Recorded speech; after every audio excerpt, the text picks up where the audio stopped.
Es interesante.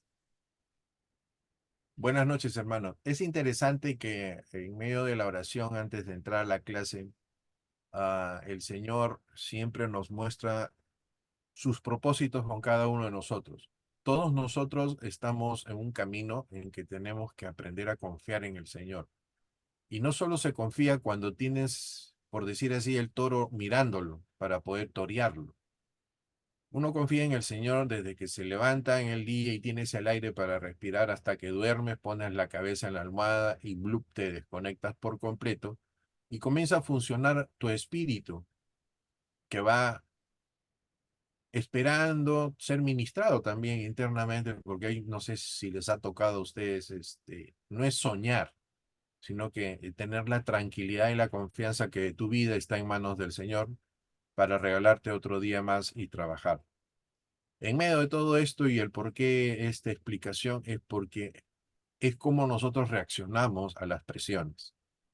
Y todo esto tiene mucho que ver con todas las clases que ustedes están aprendiendo, desde toda la armonía de los evangelios y este panorama, porque si ustedes captan la idea de que esto es como una película en la cual sus ojos tienen que ver a Jesucristo, sus ojos tienen que ver al Mesías, van a entender cómo es su vida y se van a poder a comprender a sí mismos que el trabajo pues no es de un día, es un trabajo continuo.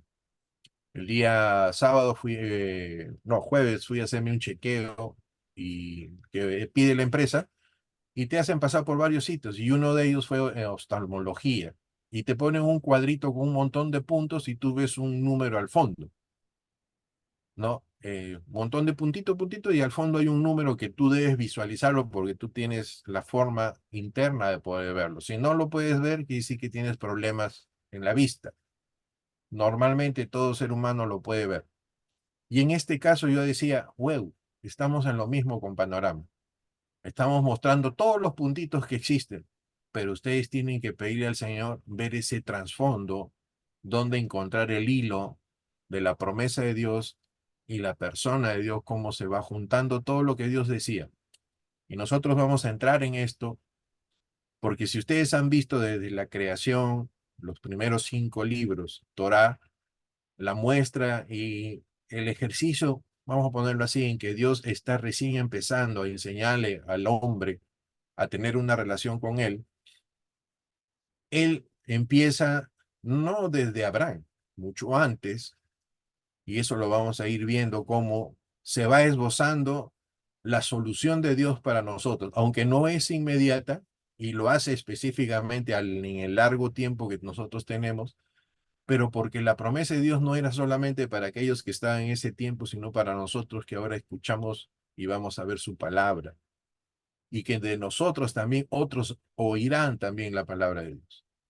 Entonces, si nosotros comprendemos bien cuál es el propósito, la voluntad, cómo rige Dios su voluntad, nunca vamos a saber enteramente cómo Dios se maneja, por decir así, pero lo que quiere Dios que sepamos, eso sí tenemos que entenderlo. Lo que Él ha permitido que entendamos, eso es sí obligación nuestra de entenderlo. Pero si tú tienes ya un mandato del Señor en la cual tú tienes que aprender a entenderlo y no lo entiendes, entonces hay que trabajar en esa parte, ¿no? Entonces, para eso está el Señor que ha puesto ministerios para poder instruir a sus ovejas, a sus hijos, para que todos lleguemos a una medida y que nadie esté más adelante que otro, porque la meta es Jesucristo y la manifestación en nuestra vida es Jesucristo. Entonces, todo lo que ustedes van a ser instruidos no es para saber nada más como concepto.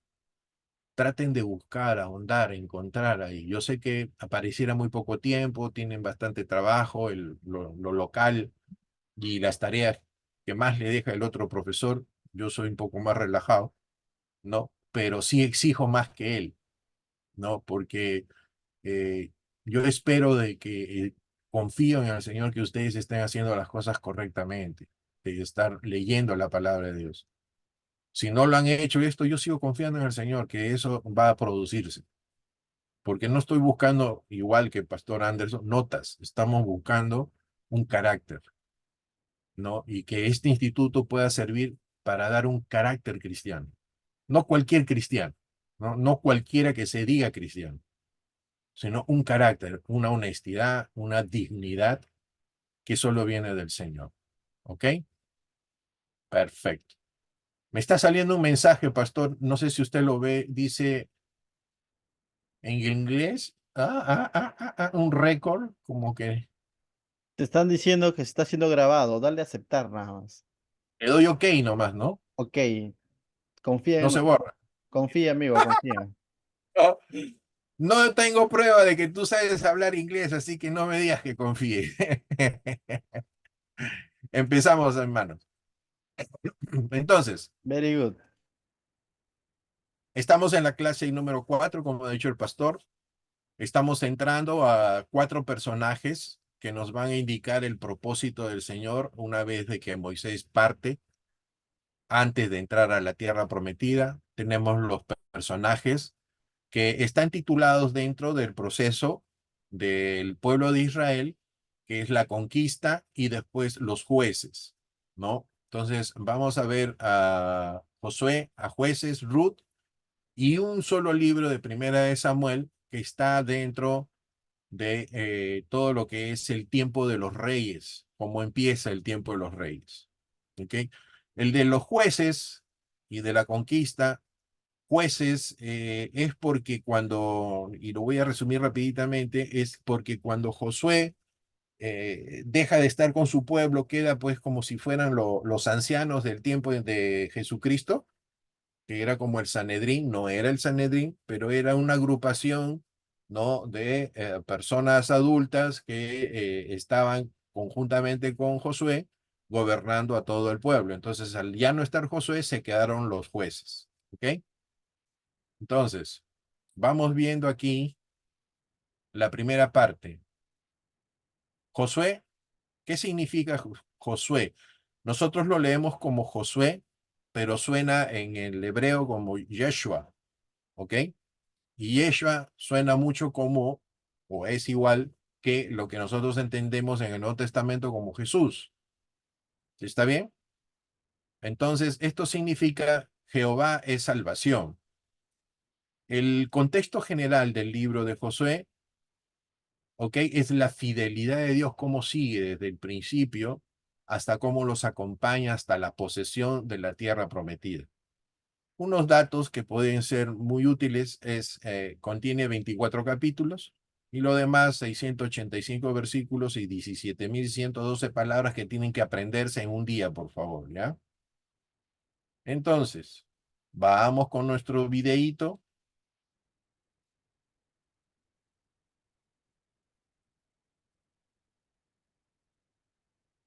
El libro de Josué.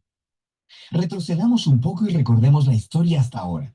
Dios eligió a Abraham y su familia se convirtió en el pueblo de Israel, que luego es esclavizado en Egipto. Así que a través de Moisés, Dios rescató a Israel de Egipto. Él hizo un pacto con ellos en el monte Sinaí y los llevó a través del desierto. Así que después de esto, Israel hizo campamento afuera de la tierra prometida, y Moisés les llamó a obedecer los mandamientos de Dios para que pudieran mostrarle a todas las otras naciones cómo es ese Dios. El libro de Josué continúa justo después de que Moisés ha muerto, e Israel está listo para entrar a la tierra. La historia de Josué está diseñada con 4 movimientos principales. Primero, Josué guía a Israel a la tierra prometida. En segundo lugar, una vez que están ahí, se enfrentan con toda la hostilidad de los cananeos y entran en batalla con ellos. En tercer lugar, después de sus victorias, Josué divide la tierra prometida como herencia para las 12 tribus. Y en último lugar, el libro concluye con unos discursos finales que Josué da al pueblo. Profundicemos y veamos cómo fluye todo esto. La primera sección inicia con la muerte de Moisés y Josué es nombrado el nuevo líder de Israel. Y el autor intencionalmente presenta a Josué como el nuevo Moisés. Así que al igual que Moisés, Josué llama al pueblo a obedecer la Torá, esto es los mandamientos del pacto que les fueron entregados en el monte Sinaí. Y luego Josué envía espías a la tierra, justo como Moisés lo hizo en Números capítulos 13 y 14, excepto que esta vez las cosas van mejor. De hecho, algunos cananeos incluso cambian de religión y deciden seguir al Dios de Israel. Luego, Josué lidera a todo Israel a través del río Jordán hacia la tierra prometida.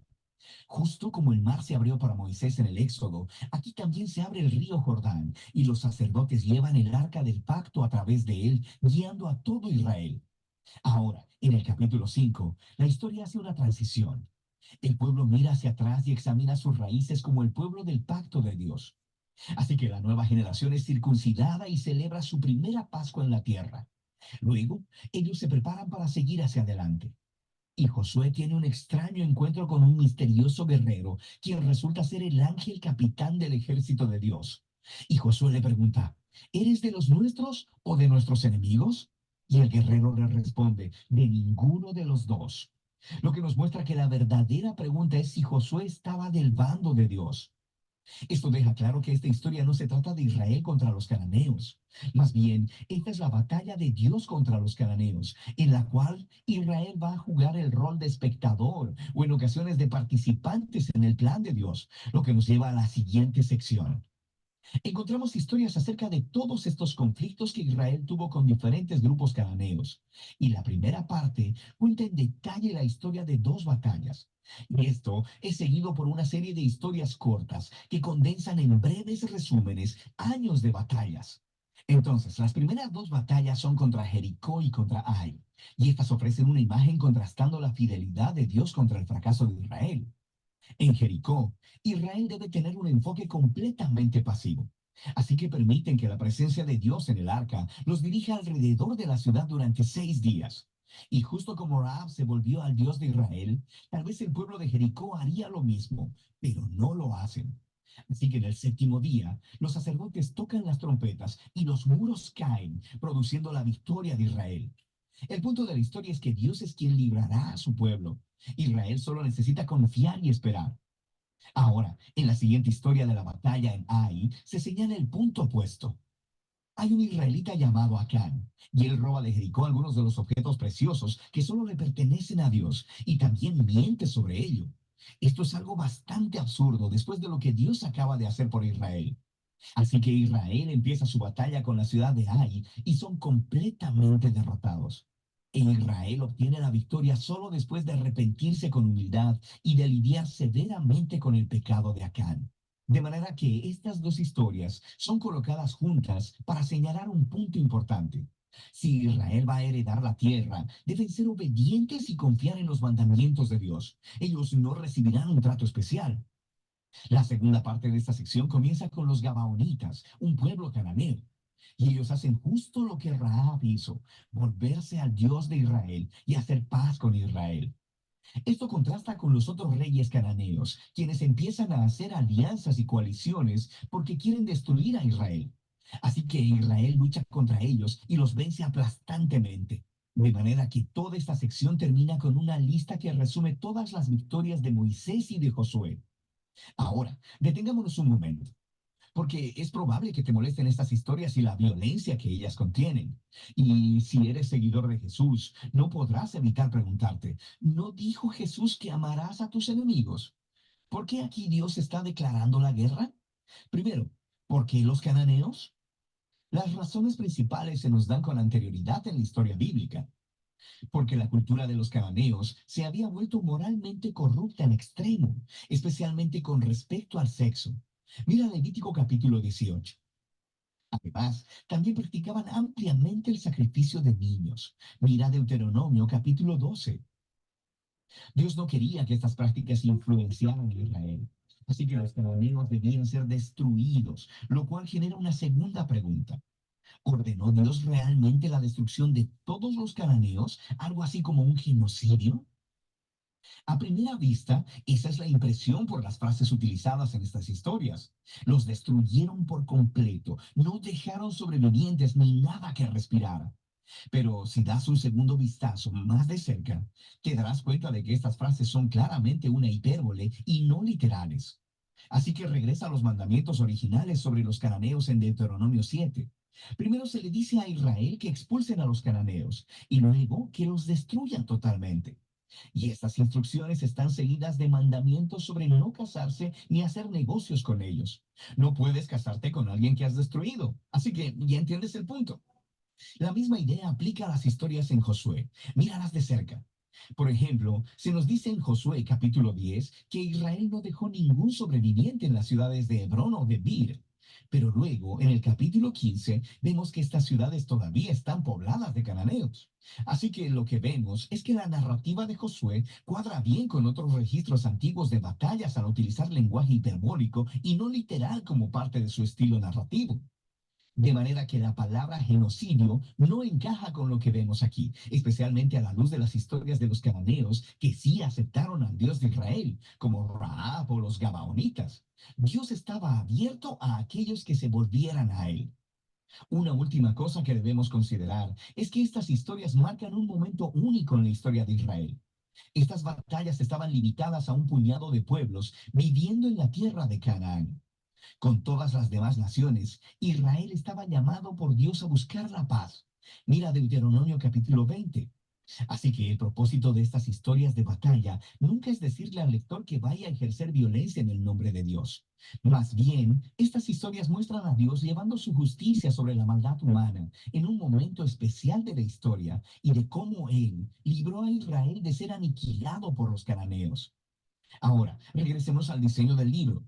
Después de años de batallas, vemos a un envejecido Josué y quien empieza a dividir la tierra entre las 12 tribus de Israel. Y la mayor parte de esta sección es una lista de fronteras. Y seamos honestos, es un poco aburrida. Es como leer un mapa que no tiene imágenes. Pero para los israelitas, estas listas eran muy importantes. Este era el cumplimiento de las antiguas promesas de Dios a Abraham, de que sus descendientes heredarían la tierra prometida. Así que ahora todo estaba sucediendo hasta el mínimo detalle, lo que nos lleva a la sección final. Josué da dos discursos al pueblo. Son muy similares a los discursos finales de Moisés en Deuteronomio. Josué les recuerda sobre la generosidad de Dios, cómo Él los trajo a la tierra prometida y los rescató de los cananeos. Así que les llama a alejarse de los dioses cananeos y a ser fieles al pacto que hicieron. Si así lo hacen, esto los llevará a la vida y la bendición en la tierra. Pero si son infieles, Israel mismo hará que caiga sobre sí el mismo juicio divino que experimentaron los cananeos. Serán expulsados de la tierra hacia el exilio. Así que Josué deja a Israel con una decisión pendiente. ¿Qué hará Israel? Esta es la gran pregunta que surge mientras la historia termina. Y este es el libro de Josué.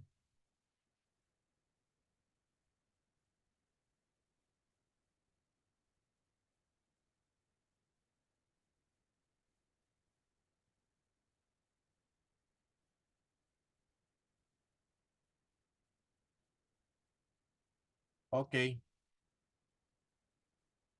una pregunta. ¿Cómo relacionamos esto que hemos escuchado con nuestra vida espiritual?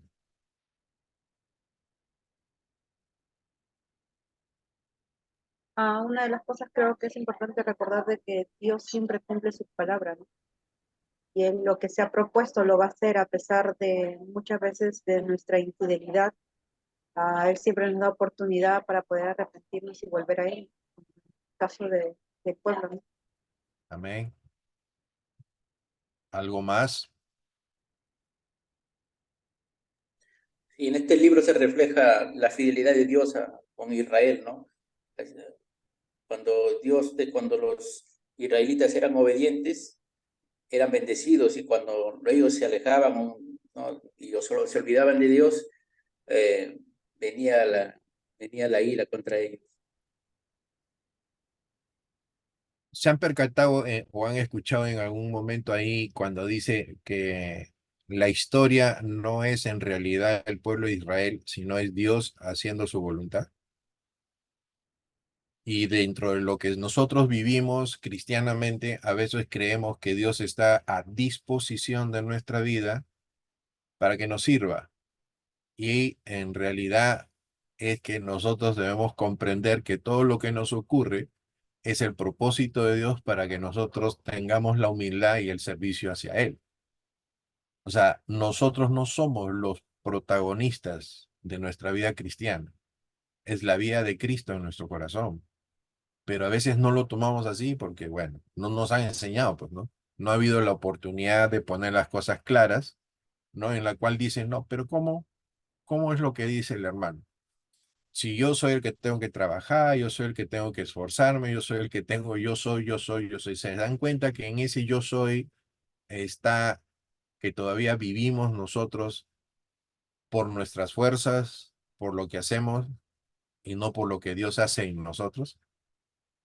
Es cierto que tenemos que trabajar, es cierto que tenemos que hacer cosas, mantenernos, protegernos, por todo lo que tú quieres, pero todo parte de la presencia de Dios en tu vida que te sostiene a hacer eso.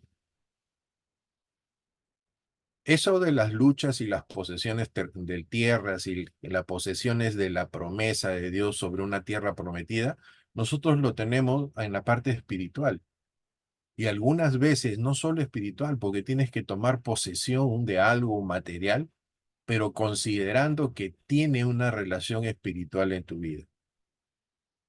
Lo que trato de decir es que todas nuestras cosas, no solo porque voy a la iglesia o hago cosas en la iglesia, yo tengo relación con Dios.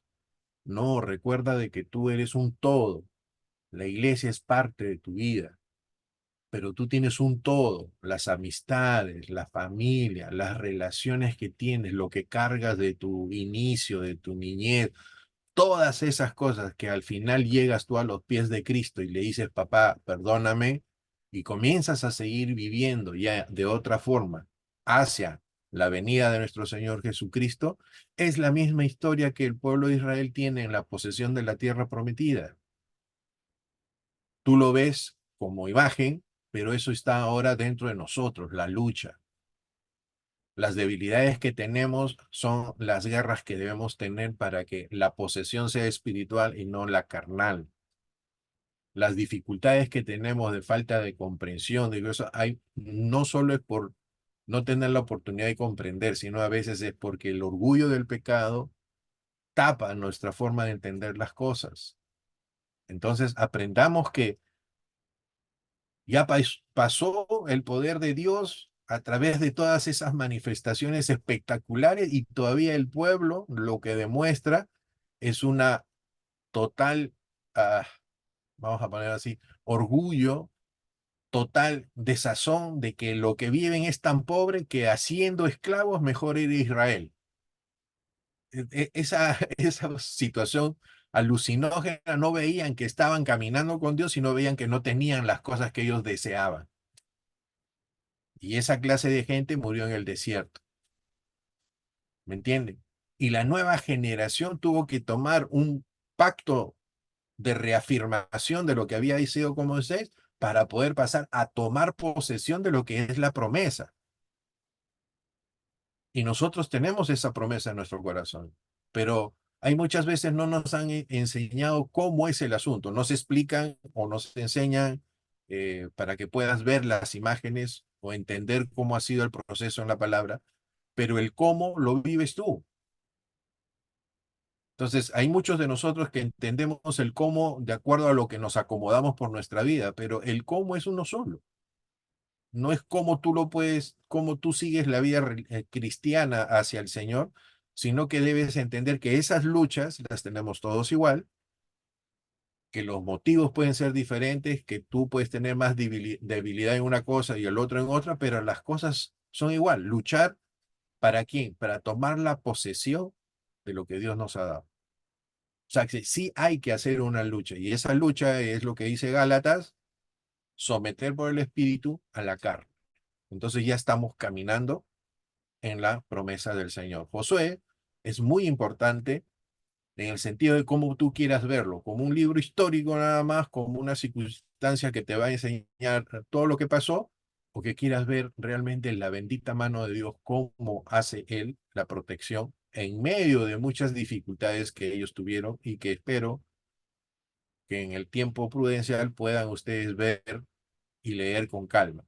Ya ni siquiera los presiono, pero si no lo hacen, no van a pasar el curso. ¿Me entienden? El día que yo agarre y pregunte a uno y les diga qué entiendes, bacán, es chévere. Pero el curso en sí no es la importancia, sino que esto impacte en sus vidas, les fortalezca, les motive, adelanten siempre la alegría de que Dios está enseñándoles, instruyéndoles. Esas cosas tienen que estar en su corazón y estar contentos de que el Señor los tiene como hijos y les está enseñando. Josué, entonces, saben bien que hay la primera parte, que es la entrada a la tierra prometida, ya lo dijo, del 1 al 5, la conquista de la tierra del 6 al 12 y la repartición de la tierra del 13 al 24. O sea, hay una secuencia. Para tú tomar posesión, no, hay cosas que sucedieron en Josué que te pueden ayudar para entender cómo es lo que yo tengo que hacer para una posesión de las cosas que Dios me ha dado. No, hay otros que se van por otros motivos y hacen ciertas cosas que, bueno, lo que pisar en mi pie, tocar en mi mano, eso es mío, y creen que solo haciendo así o ungiendo las cosas que están a tu alrededor, son modismos para poder adquirir las cosas que Dios te ha dado. La lucha primaria es tener relación con el Señor, porque todas las cosas vienen por añadidura, caen por su propio peso, porque no es el propósito de ayudarte a ti a vivir en la vida cristiana hasta que llegue el Señor, no ese es el propósito.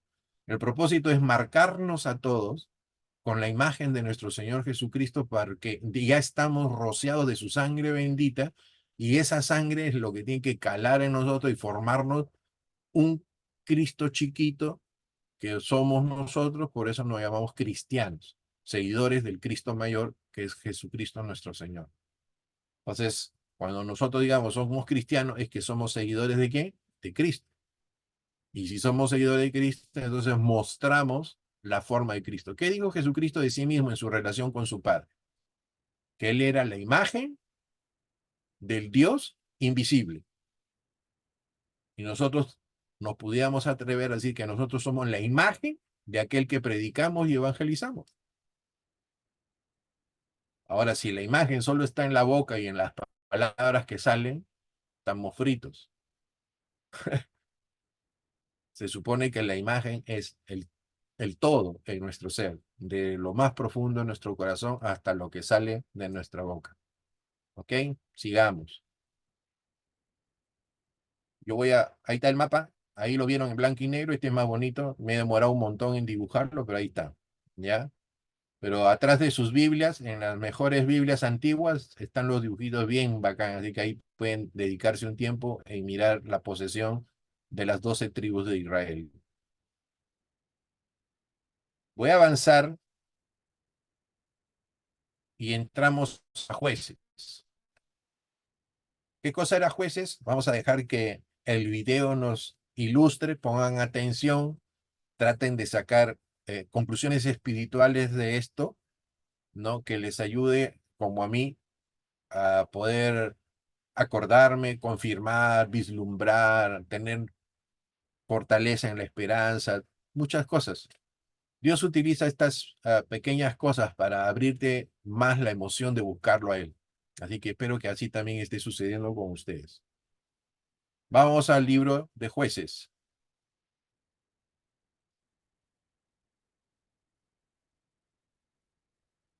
El libro de Jueces. Recuerda que después de que Josué guió a las tribus de Israel hacia el interior de la tierra prometida, él les llamó a ser fieles al pacto con su Dios, obedeciendo los mandamientos de la Torá. Y si hacen esto, ellos les demostrarán a todas las demás naciones cómo es Dios. Así que Jueces comienza con la muerte de Josué y básicamente cuenta la historia del completo fracaso de Israel. El nombre del libro viene del tipo de líderes que Israel tuvo en este periodo. Antes de que tuvieran reyes, las tribus fueron gobernadas por jueces. Ahora, no pienses en algo como una corte. Estos eran líderes regionales, político-militares, algo así como un jefe tribal. Y necesita ser advertido. El libro de Jueces es muy perturbador y violento. Cuenta la historia de la corrupción moral de Israel, de su mal liderazgo y básicamente de cómo vinieron a ser semejantes a los cananeos. Pero esta triste historia también debe generar esperanza para el futuro, y puedes ver esto en la manera en que el libro está diseñado. Hay una larga introducción que prepara el escenario para el fracaso de Israel, porque ellos no expulsan a los cananeos que quedaron. Luego tenemos la gran sección principal del libro, con historias acerca de la creciente corrupción de los jueces de Israel. Y la progresión de la narración muestra cómo los líderes de Israel pasan de bastante buenos, a malos y a peores. La sección final es bastante perturbadora y muestra la corrupción del pueblo de Israel en su totalidad. Así que profundicemos para explorar un poco más cada parte. La sección inicial comienza con las tribus de Israel en sus territorios en la tierra prometida.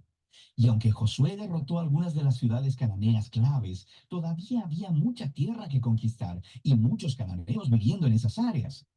Así que el capítulo 1 incluye una larga lista de grupos cananeos y ciudades que Israel no expulsó de la tierra. Ahora, recuerda, el objetivo de expulsar a los cananeos era evitar que Israel adoptara la corrupción moral y la manera de adorar a sus dioses mediante el sacrificio de niños. Dios llamó a Israel a ser un pueblo santo y esto no estaba sucediendo. El capítulo 2 describe cómo Israel simplemente se estableció junto a los cananeos y adoptó todas sus prácticas culturales y religiosas, y la historia se detiene justo aquí. Por casi un capítulo entero, el narrador nos da una vista general de todo lo que está a punto de suceder en el cuerpo del libro. Esta parte de la historia de Israel, dice el narrador, es una serie de ciclos en espiral descendente. Israel se vuelve como los cananeos, así que pecarían en contra de Dios. De manera que Dios les permitiría ser conquistados y oprimidos por los cananeos, y eventualmente los israelitas verían su error y se arrepentirían. Así que Dios levantaría a un libertador, un juez de entre Israel, que derrotaría al enemigo y traería una era de paz. Pero Israel eventualmente volvería a pecar y el ciclo volvería a empezar. Este ciclo provee el diseño literario y el flujo de la siguiente sección principal del libro. Se repite para cada uno de los 6 jueces principales, cuyas historias se relatan aquí. Ahora, las historias de los primeros 3 jueces, Otoniel, Ahod y Débora, son aventuras épicas, pero también son historias extremadamente sangrientas. Los jueces mismos o las personas que ayudaban al juez derrotaban a sus enemigos y libraban al pueblo de Israel. Las historias de los siguientes 3 jueces son más largas y se enfocan en las fallas del carácter de los jueces, quienes se vuelven peor cada vez. Así que Gedeón comienza bastante bien. Es un hombre cobarde, pero eventualmente termina confiando en que Dios puede usarlo para salvar a Israel. Así que él derrota a un enorme ejército de madianitas con solo 300 hombres, llevando antorchas y cántaros de barro. Pero Gedeón tiene un carácter bastante malo y asesina a un grupo de israelitas porque no lo ayudaron en su batalla. Y de ahí todo va de mal en peor. Él hace un ídolo con el oro que ganó en sus batallas, y después que él muere, todo Israel adora al ídolo como a un dios, y el ciclo comienza otra vez. El siguiente juez principal es Jefté, quien es algo así como un matón de la mafia que vive en las montañas. Y cuando las cosas se ponen muy mal para Israel, los ancianos vienen a él y le ruegan por su ayuda. Y Jefté era un líder muy efectivo. Ganó muchas batallas contra los amonitas, pero estaba tan poco familiarizado con el Dios de Israel que lo trata como a un Dios cananeo. Jura sacrificar a su hija si gana la batalla. Esta trágica historia nos muestra qué tan bajo ha caído Israel. Ya no conocen el carácter de su propio Dios, lo que nos lleva al asesinato y a la falsa adoración. El último juez, Sansón, es por mucho el peor. Su vida empezó con mucha promesa, pero a él no le importa el Dios de Israel. Era promiscuo, violento y arrogante. Ganó brutalmente batallas estratégicas contra los filisteos, pero a costa de su propia integridad, y su vida termina con un violento asesinato en masa. Ahora, una nota rápida.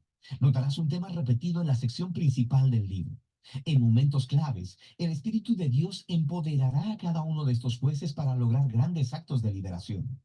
Ahora, el hecho de que Dios use a estas personas realmente arruinadas no significa que valide todas o aún algunas de sus decisiones. El primero y principal compromiso de Dios es salvar a su pueblo. Pero todo lo que tiene para trabajar son estos líderes corruptos. Así que Él obra a través de ellos. Esta sección entera está diseñada para mostrarnos lo mal que se han puesto las cosas. Ya no puedes diferenciar entre los israelitas y los cananeos. Y estos solo son los líderes. La sección final muestra a Israel como un todo, tocando fondo. Hay 2 historias trágicas aquí, y no son para gente con corazón muy débil. Están estructuradas por una frase clave que se repite 4 veces al cierre del libro. En esos días no había rey en Israel, y cada uno hacía lo que bien le parecía. La primera historia es acerca de un israelita llamado Micaía, que construye un templo privado para un ídolo. y el lugar es saqueado por un ejército privado enviado de la tribu de Dan. Así que ellos llegan y se roban todo, y luego van y queman la pacífica ciudad de Lais y asesinan a todos sus habitantes. Es una historia horrible. Cuando Israel olvida a su Dios, los más fuertes se salen con la suya. La última historia del libro es aún peor. Es una impactante historia de abuso sexual y violencia que conduce a la primera guerra civil de Israel. Es una historia muy perturbadora y ese es el punto. Se supone que estas historias sirvan como advertencia. El descenso de Israel a la autodestrucción es el resultado de apartarse del Dios que los ama y quien los salvó de la esclavitud en Egipto. Israel necesita ser librado de nuevo, ahora de ellos mismos. El único rayo de esperanza se encuentra en esta frase repetida en la última parte del libro. De hecho, forma la última oración de la historia. No había rey en Israel. De manera que el escenario está listo para que los siguientes libros cuenten los orígenes de la familia del rey David, el libro de Ruth y también los orígenes del reinado mismo en Israel, el libro de Primera de Samuel. Pero la historia de los jueces tiene valor como tragedia. Es una explicación que nos trae sobriedad, nos demuestra la condición humana y al final apunta hacia la necesidad de la gracia de Dios enviando un rey que rescate a su pueblo. Y de esto trata el libro de jueces.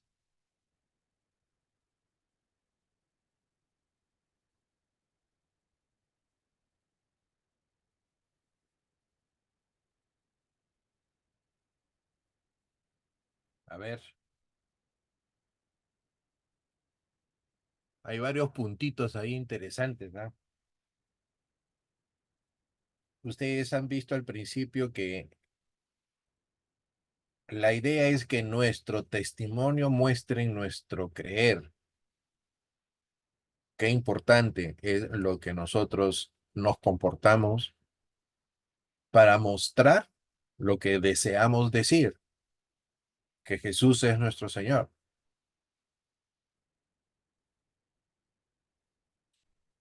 Lo dejo ahí porque cada uno, cada uno de ustedes tiene experiencia suficiente de cómo vive su vida cristiana, pero están viendo de que nuestra vida cristiana no debe ser independiente a lo que Dios ha hecho en las Escrituras, porque habla de que debían ser obedientes a lo que Dios había dicho. Y eso no cambia en nuestro tiempo. Ahora, ellos para ser obedientes a algo, en este caso a alguien, nuestro Dios, pero sin tener en su imagen, en su mente, cuál era ese carácter de su Dios, lo habían perdido.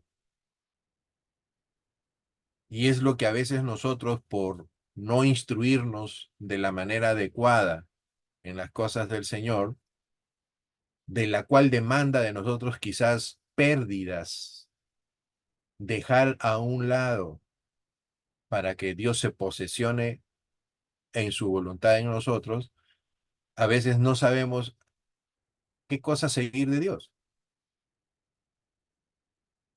Y más aún, de repente, ¿quién es Dios para ti? Y solo tienes una o dos palabras, cuando en realidad debemos tener una conciencia absoluta de quién es Dios. Porque tenemos un guía, que es el Espíritu Santo. Y en Jueces nos muestra el lado oscuro que todos tenemos adentro. No somos diferentes en el sentido de que esa naturaleza que ellos sacaron a luz es la misma que está dentro de nosotros, pero que está sometida por la gracia de Dios, por el Espíritu Santo, y que ya no somos eso. Pero ustedes tienen en su cabeza algún versículo que nos pueda ayudar a sintetizar quizás todo esto de Jueces y el proceso que hemos visto en el video. ¿Alguien podría sacar algún versículo? David, Sí, antes de citar el versículo, quería apuntalar algo, ¿no? O sea, a dígame. veces se ha creído, o creo también que ellos, de alguna manera, poniéndome en su lugar, como que manejamos esa idea de que en Egipto era esclavo, en el desierto, ciertamente ya no era esclavo, ¿no? pero estoy camino a esa promesa, ¿no? A esa tierra donde fluye leche y miel. Y de alguna manera cuando lo vemos así, aunque era una tierra bendecida por el Señor, una tierra donde fluía leche y miel en el sentido de que Bien, en el muy sentido de que productiva, muy pero productiva, también la pero historia, tanto también la de Josué y ahora la de Jueces, nos muestra que en sí la bendición no está en el lugar, porque ya no están en el desierto, están en esa tierra que fluye leche y miel, pero vemos que van a tener una vida mediocre, una vida, por así decirlo, sin la bendición de Dios, a pesar de que están en esa tierra. Y a veces nosotros como creyentes también pensamos que si estoy en unas circunstancias buenas, bajo mis estándares, estoy siendo bendecido. Y si la situación no es tan buena, uy, el Señor se ha olvidado de mí. Cuando en realidad la verdadera bendición es mantenernos en esa comunión con el Señor, ¿no? Y definitivamente que para eso es trascendental su palabra, más que es necesaria, ¿no? Su palabra. Entonces, debemos entender que como creyentes quizás ya no estoy bajo los vicios de mi vida vieja, quizás antes tomaba, ahora ya no tomo, quizás antes era religioso, ahora ya no soy religioso, quizás antes era drogadicto, ahora ya no soy drogadicto, antes robaba, ahora no robo, pero quizás he dejado de hacer esas cosas que hacía en Egipto, pero puedo estar llevando una vida cristiana mediocre porque no estoy teniendo una comunión con Dios. Simplemente he cambiado de lugar. Ahora quizás voy a la iglesia los domingos, pero no estoy en una comunión con Dios. Estoy haciendo, he cambiado solamente de costumbres o de circunstancias, pero si no estoy en esa comunión con Dios, simplemente he cambiado de escenario, ¿no?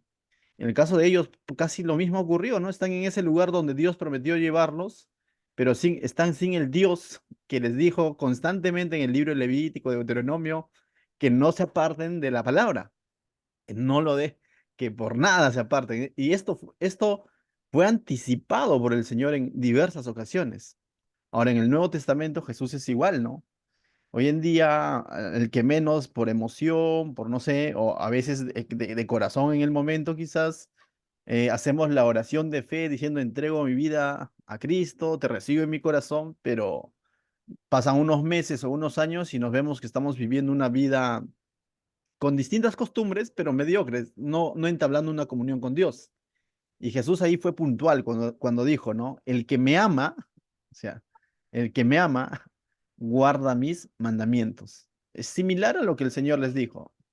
Sé santos porque yo soy santo.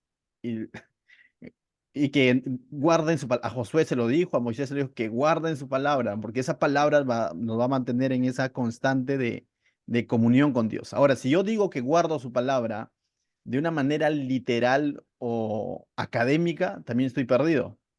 Realmente no estoy guardando su palabra, simplemente estoy almacenando información, porque el que realmente estaba guardando la palabra tampoco está siendo un obediente a rajatabla, porque eso es simplemente pensar que por ser obediente en cosas puntuales, pensar que ya estoy en comunión con Dios. El hecho de ese término guardar la palabra es obedecer creyendo de tal manera que tú lo valoras, ¿no? Porque es valorar, atesorar a tal punto que lo llevo a una praxis en mi vida, no a una imposición ni a un legalismo o no hago las cosas por miedo, sino que disfruto las bendiciones que el Señor me ha querido dar, aún en circunstancias quizás difíciles, quizás podríamos hablar de economía, de salud, tantas cosas, pero estoy viviendo una comunión con el Señor. O sea, entonces no me voy a guiar por lo externo, por cómo me va, sino me voy a guiar por cómo estoy viviendo en ese día a día con el Señor, ¿no? Y eso solo lo puede causar la palabra. Y decía que tengo un texto que viene a mi mente hoy día cuando veía en el Nuevo Testamento, en Efesios capítulo 1, verso 3 dice, bendito el Dios y Padre de nuestro Señor Jesucristo, que nos bendijo con toda bendición espiritual en los lugares celestiales en Cristo, según Dios nos escogió en Él antes de la fundación, dice, del mundo. Pero dice que hemos sido bendecidos, ¿no? O sea, y somos bendecidos en Cristo.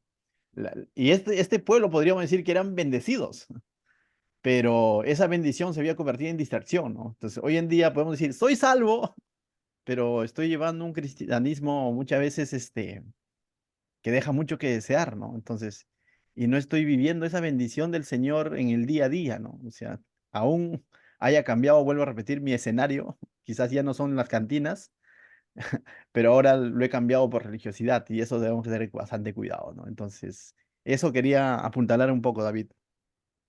Amén, amén. Gracias, pastor. Yo, adicionalmente a que puede haber algunos versículos tan directos, pero dentro de lo que podemos ayudarnos, miren, por favor usen sus Biblias, quiero que vayan al siempre recorrido versículo y conocido por todos nosotros, Romanos 12, verso 2. Y miren qué quizás vinculación o paralelismo con lo que ocurrió con jueces en estos primeros palabras que están en el versículo. Y miren, del verso 2 nomás voy a leer. Dice, no, ¿qué cosa? Os conforméis a este siglo. Este pueblo de Israel, al estar en esa tierra y se desenfrenaron con estos jueces, es que se asimilaron a los que vivían en esa tierra y se olvidaron de su Dios. ¿Ok? Ese es lo que, el peligro que podemos tener de siendo, entre comillas, cristianos, asimilemos todas las cuestiones mundanas que existen ahora. Y no voy a juzgar, pero sí puedo indicar. Hay muchos de nosotros los cristianos que tomamos herramientas mundanas para atraer gente en vez de usar el Espíritu de Dios para que Él llene las iglesias. No me quiero pasar a espiritualista ni nada de eso, pero mis ojos ven lo que está ocurriendo en estos tiempos. Y es una lástima que nuestras iglesias hayan perdido esa sazón de poder movernos con las herramientas que Dios ha dado y buscar herramientas que pueden ser muy agradables a la vista o atrayentes para atraer gente, pero lo que le estamos diciendo, oye, ven acá con nosotros, que es igual que estar en el mundo. Y no creo que esa sea la idea. La diferencia viene en esto que sigue del versículo. No os conforméis a este siglo, sino transformaos por medio de la renovación de vuestro entendimiento. Oh, bacán.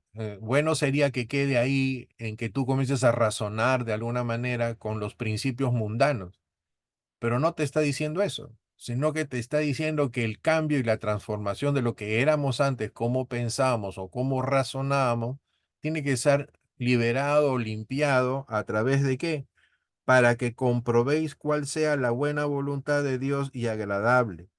El anterior versículo, miren lo que dice. Así que hermanos, os ruego por las misericordias de Dios que presentéis vuestros cuerpos en sacrificio vivo, santo, agradable a Dios, que es vuestro culto racional.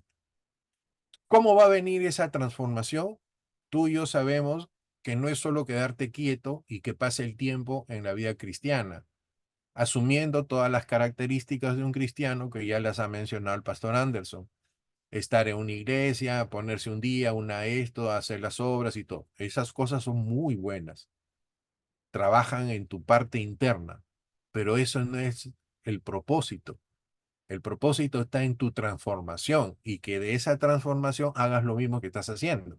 Entonces, tú tienes que vislumbrar que lo que estás haciendo procede de una fuente de energía, una fuente de bondad, una fuente de misericordia que no es la tuya, sino es la de Dios en ti. Y que cada vez que haces algo bueno, que sepas que es porque eres impulsado por ese amor de Dios en ti, no que tú hagas cosas buenas. Tú y yo no podemos hacer cosas buenas de nosotros, y eso creo que lo sabes bien. Pero si tú reconoces que lo que estás haciendo, no sé, llevar un vaso de agua, hacer un gesto, un abrazo, una palabra, mover una silla, qué sé yo, poner el volumen o salir a hacer el trabajo que ustedes hacen y otras iglesias también podrían estar haciendo o hacen diferente, pero hacen trabajo, no fluye de tu energía natural, fluye de tu corazón sometido al Señor. Entonces, ese acto, ¿sabes qué significa? Adoración a Dios.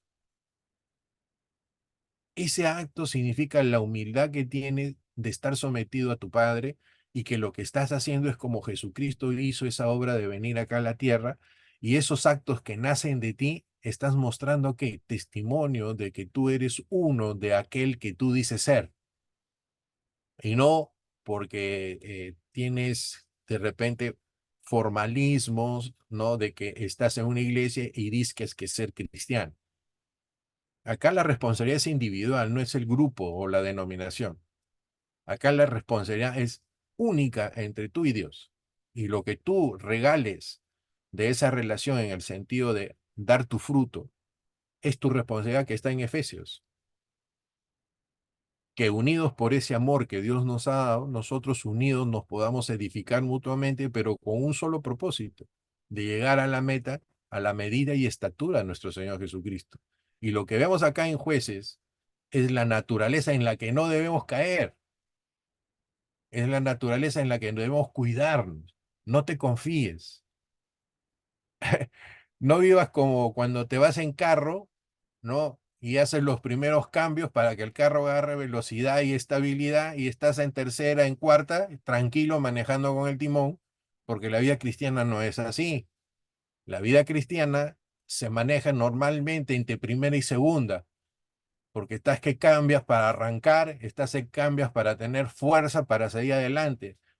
No estamos en esa gracia que va en quinta o en cuarta, tranquilo, moviendo solo el timón. Entendamos que la gracia, miren cómo viene la gracia de todo lo que estamos estudiando y todo lo que conlleva estar en la gracia del Señor. No son obras tuyas ni mías, pero para que nuestros ojos se den cuenta lo peligroso que es vivir sin tener una relación continua con el Señor, porque perdemos las características del carácter de Dios, y al no tenerlas no sabemos qué seguir.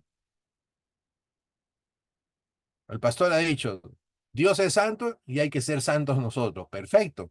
Es muy importante entender eso. Ahora, ¿qué cosa significa santo de que Dios es santo?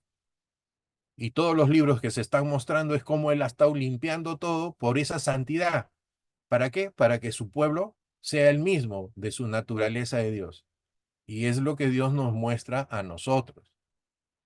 Entonces, si tú, ahora que estás aprendiendo el Antiguo Testamento, logras ver los hechos que han ocurrido en ese momento, te va a ayudar a poder vivir de una manera más visual, vamos a poner así, que estar pensando en el Nuevo Testamento, creyendo que todo parte de ese momento, y que, bueno, vive tal cual tú crees, o te sientas en unas emociones que te hagan ser bonito, bueno, y crees que estás haciendo las cosas del Señor. Tú tienes que hacer las cosas del Señor por certeza. Entendamos eso, certeza. O sea, lo que puedas decir es porque lo vives, no porque lo sabes. Lo vives, lo vives. Y esa vida nos da nuevamente la retroalimentación de vida para darle a otros también. Ah, si supieran lo que me pasó con un chofer en un taxi hace esta semana pasada. No voy a comentar más rápido porque no hay tiempo, pero al final se bajó del carro para abrazarme porque había sido conmovido con las cosas del Señor, porque era un cristiano de 25 años y que todavía no sabía más o menos cómo hacer las cosas del Señor y su familia. Entendamos que estamos para caminar y dar vida a todos los demás, porque tú sabes que tú perteneces. Y al saber que tú perteneces, sabes quién eres, ¿no?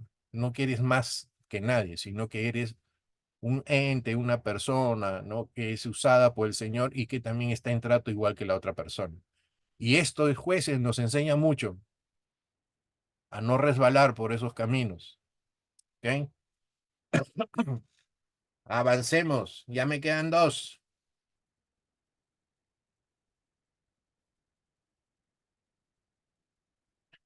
Cuando ustedes lean los libros que tienen que leer y la visión que tienen con el video,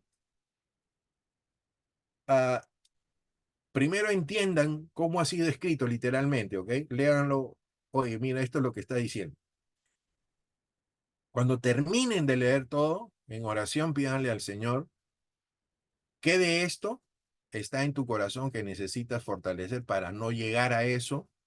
O que qué de eso te está ayudando a que tú lo estás haciendo y que te está acercando ya a la venida de nuestro Señor Jesucristo. Pero lo que te estamos diciendo el pastor Anderson y yo es, hermano, date la oportunidad de leer la palabra. no solo en clases, o sea, te pueden dar las clases y todo lo que tú quieras, muy bonito, pero sé tú íntimo entre el Señor y tú.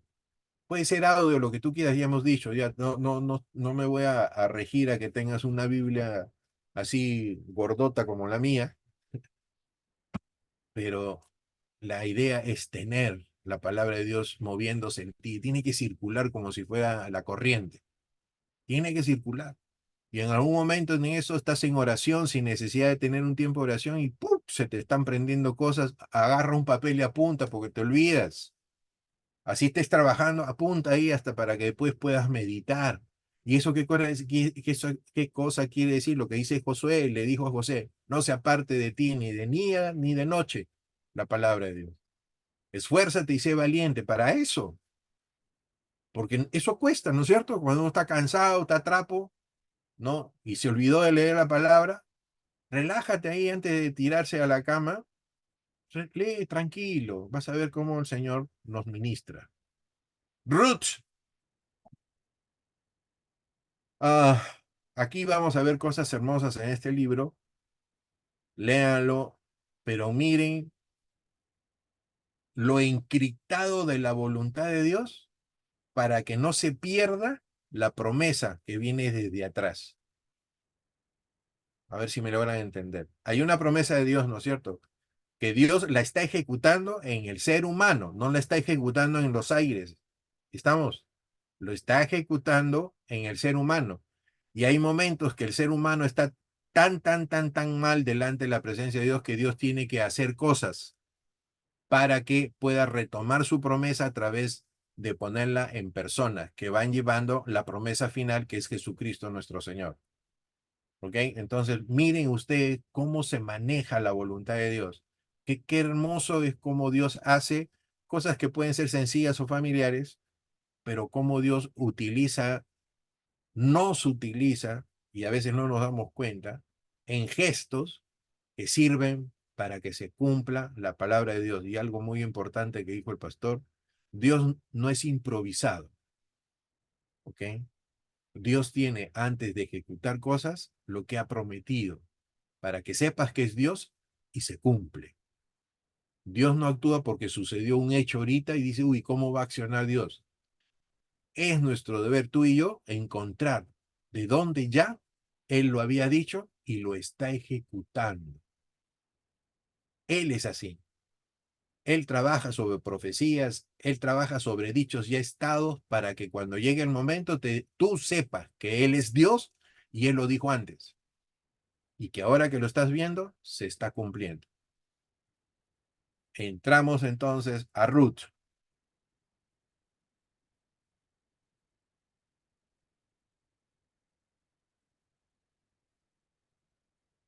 El libro de Ruth es una brillante obra de arte teológica y nos invita a reflexionar en la pregunta, ¿cómo está Dios involucrado en las alegrías y sufrimientos de nuestra vida diaria? Hay tres personajes principales en el libro: Noemí la viuda, Ruth la moabita y Boz, el agricultor israelita. Y su historia es contada en 4 capítulos hermosamente diseñados. Profundicemos y veamos cómo se desarrolla todo esto. El capítulo 1 abre con la frase, en los días en que gobernaban los jueces. Y eso nos recuerda de los difíciles y oscuros días del libro de Jueces. Y aquí se nos presenta a una familia israelita en Belén que está luchando por sobrevivir una hambruna. Y en busca de comida se mudan a la tierra de Moab, un antiguo enemigo de Israel. Y allí el padre de la familia muere. Y los hijos se casan con 2 mujeres moabitas, Ruth y Orfa. Y luego los hijos mueren también y dejan sola a Noemí con sus 2 nuevas nueras. Así que Noemí ya no tiene ninguna razón para quedarse y le dice a sus nuevas nueras que ella regresará a su casa. Y Noemí sabe que la vida de una viuda extranjera en Israel será muy dura y por ello le dice a las nueras que no la acompañen. Orfa está de acuerdo, pero Ruth no. Ella muestra una lealtad increíble hacia Noemí y dice, a donde quiera que tú vayas, yo iré también. Tu pueblo será mi pueblo y tu Dios será mi Dios. Así que las dos regresan juntas a Israel. Y el capítulo concluye con que Noemí cambia su nombre a Mara, que significa amarga en hebreo. y ella se lamenta de su trágico destino. El capítulo 2 comienza con Noemí y Ruth hablando acerca de dónde encontrarán comida. Y resulta que es el inicio de la cosecha de la cebada. Así que Ruth va a buscar comida y resulta que termina recogiendo granos en el campo de un hombre llamado Boaz, quien resulta ser familiar de Noemí. Se nos dice que Boaz es un hombre de carácter noble y Ruth le llama la atención a él. Así que después de conocer un poco más de su historia, él muestra una generosidad increíble para con ella. Él hace arreglos especiales para que la inmigrante Ruth pueda recoger granos en su campo. Y al hacerlo, Mos está de hecho obedeciendo un mandamiento explícito de la Torá: mostrar generosidad al inmigrante y al pobre. Mos está tan impresionado por la lealtad de Ruth a Noemí que ora para que Dios la recompense por su valentía. Así que Ruth vuelve a casa ese día y Noemí se entera de que ella conoció a Boaz y está muy emocionada. Noemí le dice que Boaz es el redentor de su familia. Ahora, esto del pariente redentor era una práctica cultural en Israel, donde si un hombre en la familia moría y dejaba a su esposa, hijos o tierra, era la responsabilidad del pariente redentor casarse con esa viuda, tomar la tierra y proteger a esa familia. Así que Noemí empieza a tener esperanza de que quizá todavía hay un futuro para su familia. El capítulo 3 comienza con Noemí y Ruth haciendo un plan para hacer que Boaz note la situación. Ruth dejará de usar su ropa de luto y empezará a mostrar que está disponible para casarse. Así que Ruth va a buscar a Boaz en la finca durante la noche. Y conforme ella se acerca, Boaz se despierta y queda completamente sorprendido. Y Ruth comunica muy claro cuáles son sus intenciones. Le pide a Boaz que redima a la familia de Noemí y se case con ella. Y Boaz de nuevo queda asombrado por la lealtad de Ruth a Noemí y a su familia. Y le dice a Ruth que ella es una mujer virtuosa.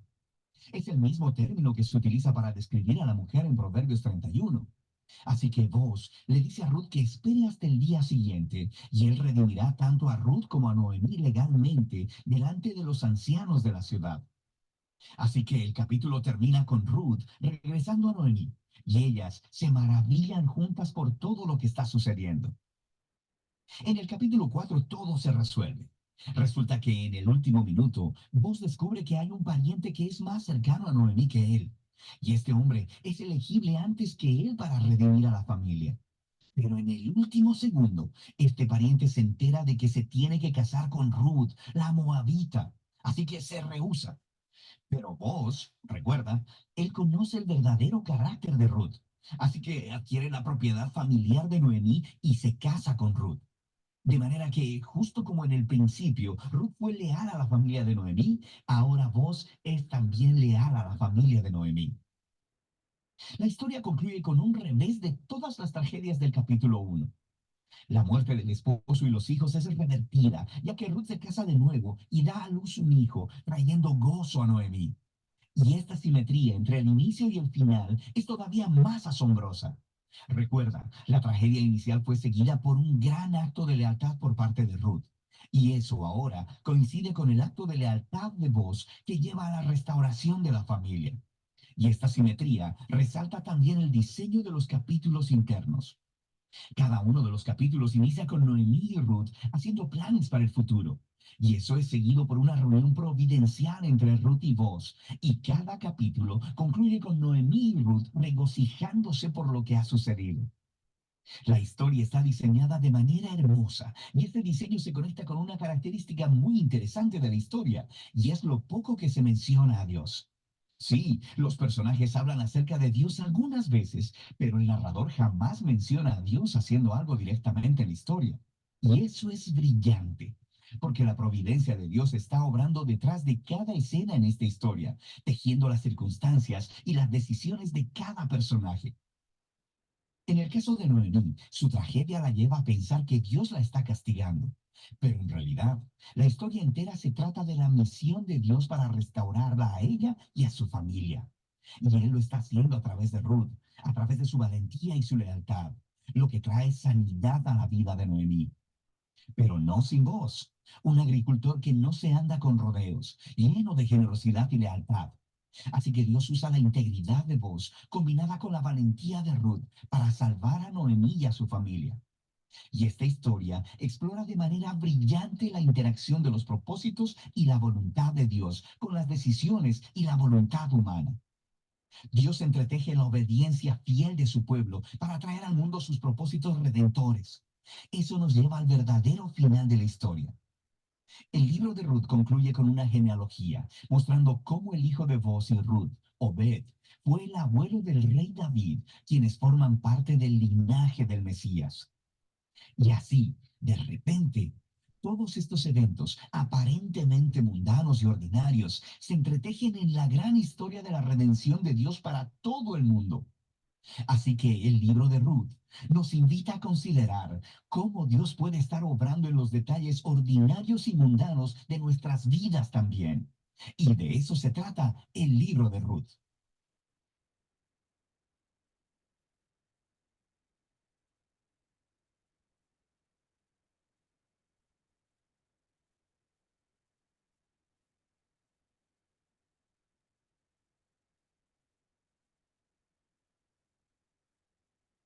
¿Ven los propósitos del Señor cómo están entretejidos en su pueblo? De un pueblo que está sufriendo, que busca salir de esa circunstancia. Dios ayuda a través de Noemí y su nuera, a través de un pariente, pero ellos pues ven de la forma natural como nosotros lo podemos ver, pero nosotros debemos darnos cuenta que todo lo que hacemos es con un propósito del Señor y va con un propósito final. El propósito final que nosotros tenemos que ver con todo lo que hacemos desde el inicio en el trabajo que hacemos como cristianos y dentro de la iglesia es entender que nosotros somos testimonio de aquel que ha de venir y que si ahora todavía hay tiempo, es el propósito de poder, como hacía Noé en los tiempos para el arca, seguir anunciando hasta el último. Ese es nuestro propósito. No podemos vivir solo intrínsecamente en el sentido de vivir para nosotros, instruyéndonos, leyendo y haciendo cosas para mí, sino para que en realidad lo que Dios está mostrando es que lo que Él da, da como fruto lo que sigue. Esta genealogía en la cual nosotros vemos que su propósito sigue sobre la promesa de Israel, cayendo a David, ¿no? Y que de ahí vamos a seguir viendo la historia hasta dónde viene. Lo vamos a concluir en que vamos a entrar en los profetas que sigue el Señor a través de los profetas mandando su evangelio, sus buenas nuevas de misericordia para que este pueblo se arrepienta y puedan recibir las cosas del Señor. Dios les estaba enseñando y nos enseña a nosotros que no es por lo que está escrito y nos lleva a la obediencia lo que nos hace salvos, sino que lo que está escrito y nosotros obedecemos nos debe mostrar la necesidad que tenemos todos nosotros de tener fe para que esta fe sostenga todo lo que nosotros necesitamos. Y el proveedor de todo eso es nuestro Dios por medio de Jesucristo y su Espíritu Santo. No está condicionado a mis obras, está condicionado a creerle a Dios, a confiar en el Señor. Así como en una pareja matrimonial se sostiene o se lleva parte de ese amor internamente, del amor, es la confianza que existe para solidificar una relación. Nosotros somos la novia del Señor y tenemos que hacer esa confianza con el Señor. O sea, no es esa fe que tú la tienes mentalmente y alguna vez has dicho, si yo lo digo, si yo lo creo, se va a dar. No, eso olvídate, esas cosas no funcionan así. Funcionan de que esa fe es tu creencia en que ese Dios es poderoso, para así como lo levantó por el poder del Espíritu a Jesucristo y le dio la resurrección para tenerlo ahora a la diestra de Él, es el mismo que nos está sosteniendo a nosotros para cuando llegue el momento del final de las cosas y en la cual nosotros estamos caminando. Pero solo eso, no, es que en el camino debemos dar fruto y ese fruto se llama santificación. Entonces, en esa santificación que estamos mostrando, que somos del santo, y el santo es el Padre, es Dios, es Jehová. Entonces, somos un pueblo y estamos nutriéndonos de él y que nosotros debemos manifestar esa vida, ese carácter. Ahora, eso te hace de alguna forma espectacularmente diferente. Bueno, internamente debes ser sólido, internamente debes tener confianza, internamente debes ser un más que vencedor, como dice la palabra de Dios, pero para mostrar, ese es el reto, mostrar de que hay un Dios verdadero y que fluye en aquel que le cree y que le recibe. No más, porque la obra de cómo lo hace, qué cosa destruye de ti, transforma de ti, qué cosa puede hacer, todo eso, como lo estamos viendo acá en el Antiguo Testamento, eso lo hace el Señor, no lo hacemos nosotros. ¿Has visto de que Ruth y Noemí caminaban y buscaban tener esta relación con el único pariente que habían encontrado y que todas sus cositas pequeñas era para poder tener la cubierta de esta bendición de un familiar que pueda sostener nuevamente la familia? Y nosotros tenemos esa cubierta en Jesucristo. Somos esa Ruth que no dejó a Noemí. Esa palabra que está en el letrero que dice lealtad. Esa lealtad nace de ese criterio de someterse a ella y a su Dios que ella creía. Por consiguiente, a todo lo que conlleva esa cultura en ese momento. Y nosotros que venimos de distintas partes, cuando somos de alguna forma esa parte de que nos unimos a aquel que nos está llamando y dejamos todo para entrar en la cubierta de aquel que nos está manifestando, de quién es el Dios Todopoderoso y quién nos puede salvar. Y ser parte de esa familia y vivir de esa familia sometido. ¿Ven cuán importante es el Antiguo Testamento? Y no estamos dejando la gracia. Vivimos bajo esa gracia porque es la conclusión, el final de cómo llega a nuestras vidas el mensaje. Pero veamos a través de lo que Dios nos ha proporcionado en la Biblia, cómo se mueve, así como decíamos antes, ¿no? ¿Cómo puedes tú usar algún artefacto si no lees el manual, ¿no? Y a veces tiramos los manuales y queremos hacer nosotros mismos. Bueno, espiritualmente es la misma cuestión. Queremos tirar la Biblia a un lado y por nuestro raciocinio, nuestra comprensión, queremos vivir las cosas del Señor. No, porque por ahí escuché al pastor, a un amigo o a alguien, ya por esto, entonces yo saco mi raciocinio, 2 más 2 son 4, entonces esto debe ser así. No es así en las cosas del Señor, porque la palabra que Dios ha puesto es la que nos instruye y nos limpia. Ese es importante, nos limpia de lo que hemos sido antes y nos transforma para dejarnos como Dios quiere. Y estos libros en los cuales nosotros, el Señor, nos da los mensajes y las historias que son reales y que han sucedido, pero nos ayuda a ver el amor de Dios. El Señor salió del cuadro, los puso a ellos, pero al final te das cuenta que de la desgracia a la virtud y a la bendición, te encuentras ahí al final, ahí está tu nombre, porque estamos dentro de esa genealogía espiritual. ¿Ok? Sinceramente que como Dios está haciendo este curso con los videos, ha sido mucho más edificante que están leyéndoles o instruyéndoles literatura que la pueden leer en cualquier momento. Y yo espero que con estos videos impacte rápidamente en su mente el conocimiento de lo que queremos estudiar, ¿no? Y lo demás ya es un trabajo nuestro de que el Señor nos guíe espiritualmente cómo podemos ir mejorando en la parte espiritual, ¿no? Y si estamos bien, aleluya. Aunque no creo, porque no hay uno perfecto, así que todos estamos en el sancochado y tenemos que mejorar. Así que yo le doy gracias a Dios por estas cosas que estamos usando ahora. Bueno, seguimos ya por el último.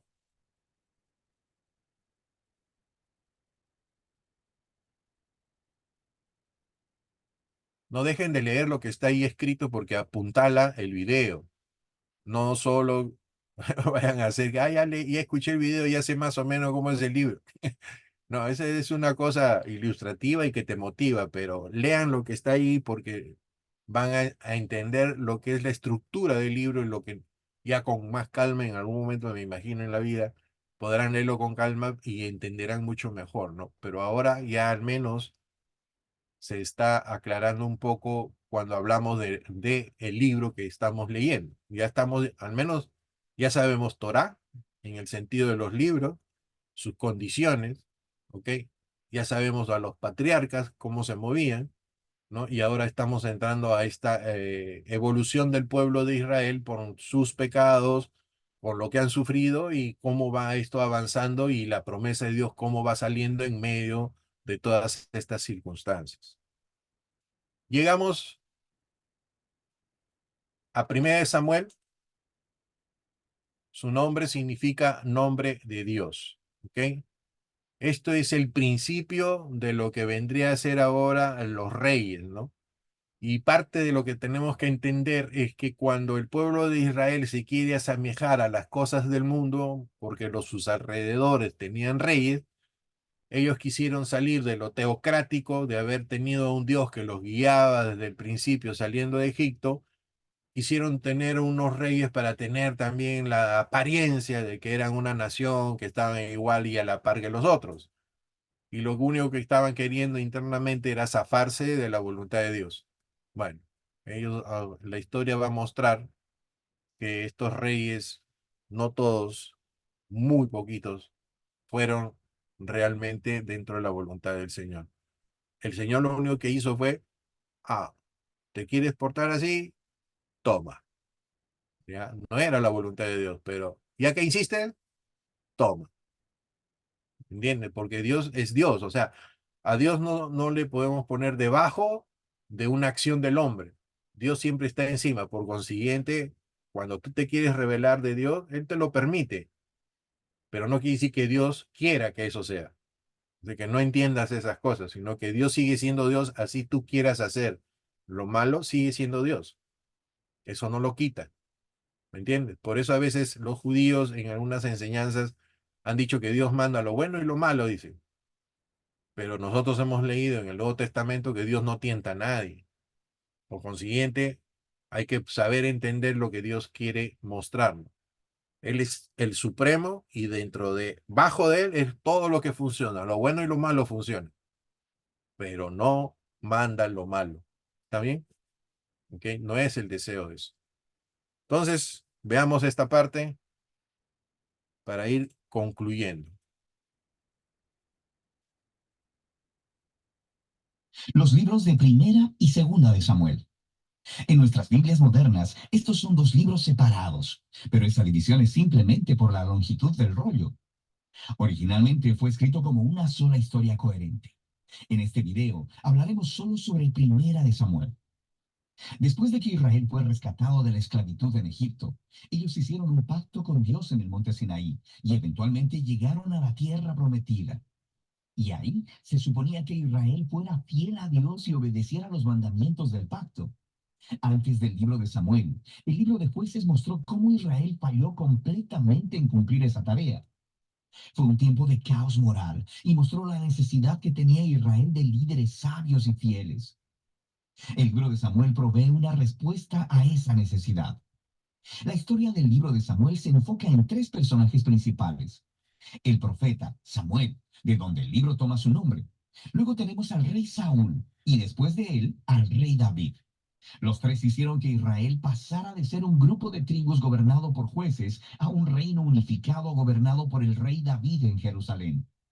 Y el libro de Samuel tiene un diseño fascinante que entreteje la historia de estos tres personajes en cuatro partes principales. Samuel es el líder clave y el profeta en la primera sección del libro, pero también juega un rol importante en la siguiente sección, que es la historia de Saúl, la cual se nos cuenta en dos movimientos: la llegada de Saúl al poder y luego sus fracasos. Y la segunda parte trata sobre su caída y su trágica muerte. Y luego del drama de la partida de Saúl, se encuentra con la emocionante llegada al poder de David. Y luego la historia de David se nos cuenta en dos movimientos. Primero, él está sobre una ola de éxito, lo cual es seguido por su trágico fracaso personal en la lenta autodestrucción de su familia y luego de su reino. El libro concluye con un epílogo que reflexiona en toda la historia. Profundicemos y veamos cómo se desarrolla. La primera parte continúa describiendo el caos del libro de Jueces. Y se nos presenta una conmovedora historia acerca de una mujer llamada Ana. Y ella se lamenta porque nunca ha sido capaz de tener hijos. Y por gracia de Dios, ella finalmente tiene un hijo llamado Samuel. Y en su gozo canta un asombroso poema en el capítulo 2. Y el poema trata de cómo Dios se opone al orgulloso y exalta al humilde. De cómo, a pesar de las tragedias y de la maldad humana, Dios está cumpliendo sus propósitos en la historia. Y también trata de cómo Dios un día levantará un rey ungido para su pueblo. El poema de Ana ha sido colocado aquí en el inicio del libro para introducir estos temas claves que veremos a través de toda la historia, como el siguiente. Samuel crece y se convierte en un gran profeta y líder para el pueblo de Israel, al tiempo que los filisteos se levantan como los archienemigos de Israel. Y en esta batalla crucial, los israelitas se vuelven arrogantes. Y en lugar de orar y pedir la ayuda de Dios, sacan el arca del pacto como una especie de trofeo que automáticamente les dará la victoria en la batalla. Y así, debido a su presunción arrogante, Dios permite que Israel pierda la batalla y el arca es robada. Así que los filisteos toman el arca y la colocan en el templo de su dios, Dagón. Y luego el Dios de Israel derrota a los filisteos y al Dios Dagón sin un ejército, enviando plagas sobre el pueblo. Y los filisteos ya no quieren el arca, obviamente, y la envían de vuelta a Israel. Y el punto de la historia parece ser este. Dios no es el trofeo de Israel, y él se opone al orgullo entre los filisteos, pero también entre su propio pueblo. Y así, Israel necesita permanecer humilde y obediente si quiere experimentar la bendición del pacto de Dios, lo que nos lleva a la siguiente sección principal. Los israelitas vienen con Samuel y le dicen, oye, queremos un rey como todas las demás naciones, ve y búscanos uno. Y Samuel, un poco molesto, va y consulta con Dios y Dios le dice, sí, sus motivos son malos, pero si quieren un rey, dáselos. Y así se nos presenta Saúl. Saúl es un personaje trágico porque empieza siendo muy prometedor. Es alto y bien parecido. Es el candidato perfecto para ser rey, pero tiene fallas de carácter profundas. Es deshonesto, le falta integridad y parece incapaz de reconocer sus propios errores. Y estas fallas se convierten en su perdición. Él gana algunas batallas al principio, pero sus fallas son tan profundas que eventualmente se descalifica a sí mismo por desobedecer descaradamente los mandamientos de Dios. Así que el anciano Samuel confronta a Saúl y a Israel. Él le había advertido al pueblo de que solo serían beneficiados por un rey que fuera humilde y fiel a Dios. De otro modo, los reyes de Israel traerían la ruina. Así que le informa a Saúl que Dios levantará un nuevo rey para reemplazarlo. Y así comienza la caída de Saúl. Al mismo tiempo, Dios está trabajando detrás de escena para levantar a ese nuevo rey. Es un insignificante pastor joven llamado David. Es el candidato menos probable para ser rey. Pero la famosa historia de David y Goliat muestra que Dios no eligió a David por la posición de su familia, sino simplemente por su confianza radical y humilde en el Dios de Israel. De manera que esta historia encarna todos los temas del poema de Ana. Los orgullosos Saúl y Goliat son humillados, mientras que el humilde David es enaltecido. De aquí vemos a Saúl descender lentamente a la locura, mientras David llega al poder. David comienza a trabajar para Saúl como general y está ganando todas las batallas y también está ganando toda la fama. Y Saúl se pone celoso y empieza a perseguir a David, hostigándolo y tratando de asesinarlo. David no ha hecho nada malo, así que David simplemente huye y espera en el desierto. Y aquí vemos el verdadero carácter de David. Él tiene muchas oportunidades de matar a Saúl, pero no lo hace. Él simplemente confía que a pesar de la maldad de Saúl, Dios levantará un nuevo rey para su pueblo. Lo que también es interesante es que muchos de los poemas de David que encuentras en el libro de Salmos están ligados a este momento de su vida y todos expresan la misma actitud de confianza. Y así que esta sección del libro termina con la espantosa muerte de Saúl después de perder una batalla con los filisteos. Primera de Samuel cuenta algunas de las historias más detalladas y bien narradas que encontrarás en la Biblia. Y los personajes Saúl y David son presentados de manera muy realista. Y el autor los está exponiendo como estudios de carácter para que puedas encontrarte a ti mismo en ellos. Así que en la historia de Saúl vemos una advertencia. Es crucial que reflexionemos en nuestras propias fallas de carácter y cómo nos dañan a nosotros y a los que nos rodean. Y con la ayuda de Dios necesitamos humillarnos a nosotros mismos y lidiar con nuestro lado oscuro para que la historia de Saúl no se convierta en la nuestra. David, por otro lado, se nos presenta como ejemplo de paciencia y confianza del tiempo de Dios en nuestras vidas. Él está huyendo en el desierto, siendo perseguido por Saúl. David tenía muchos motivos para pensar que Dios lo había abandonado, pero eso no es lo que él piensa. Así que la historia de David nos motiva a confiar en que, a pesar de la maldad humana, Dios está cumpliendo sus propósitos, oponerse al orgulloso y exaltar al humilde. Y de eso se trata Primera de Samuel.